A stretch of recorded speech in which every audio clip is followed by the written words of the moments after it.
Occupy Toronto protesters have to pack up their tents and leave. But in this live shot, you can see nobody's really packing up their tents right now. They have been living at this campsite in a city park for the past 5 weeks. And today, the city's eviction notice was upheld by a judge. But some protesters say they simply will not go, and that could lead to a showdown between the city and the demonstrators. We've got CBC's Jeff Semple live on the scene. He joins me with the latest. I want some reaction. Now that the news has trickled down to the protesters there, Jeff, what are they saying about the eviction notice and the judge upholding the order?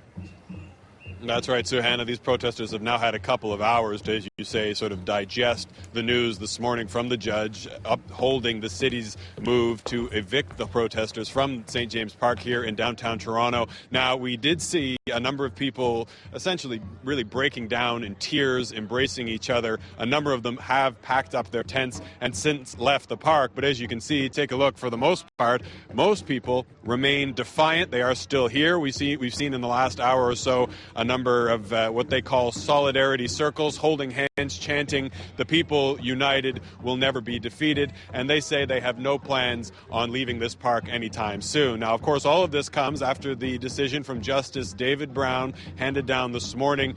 A lawyer for Occupy Toronto had made the case last week at an injunction hearing that this protest is part of their constitutional right, their freedom of expression. But in the end, Justice David Brown disagreed with that point. In a 54-page statement explaining his decision, he said, quote, "The charter does not permit the protesters to take over public space without asking, exclude the rest of the public from enjoying the traditional use of that space, and then contend that they are under no obligation to leave." That statement from Justice David Brown, released just a couple of hours ago. So certainly, Suhanna, most remain defiant here, but there certainly has been quite a mixed reaction and mixed opinions as well from these protesters over what to do next.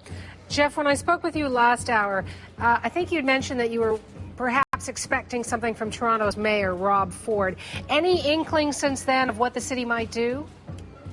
Yes, in fact, Suhanna, we just heard in the last half hour, in fact, from Toronto's Mayor, Rob Ford, who said that he was very pleased with the judge's decision and that he wants these protesters to leave as soon as possible. Now, under the eviction notices that were handed out last week, the protesters were instructed to take down all of their tents and structures immediately, and that they themselves had to leave the park, according to the order, between the hours of 12:01 a.m. and 5:30 a.m. So there were a number of questions, as you'd expect, to the mayor, asking about the specific timetable on that. He wouldn't go there at all, except to say that he wants this to happen peacefully. In fact, I think he probably used the word peacefully about a dozen times in the span of just a few minutes while talking about how he wants to see this unfold. But he wouldn't comment on a specific timetable, except to say that these protesters need to pack up and leave as soon as possible. The city manager, when asked about that deadline at 12:01 midnight, what would happen then,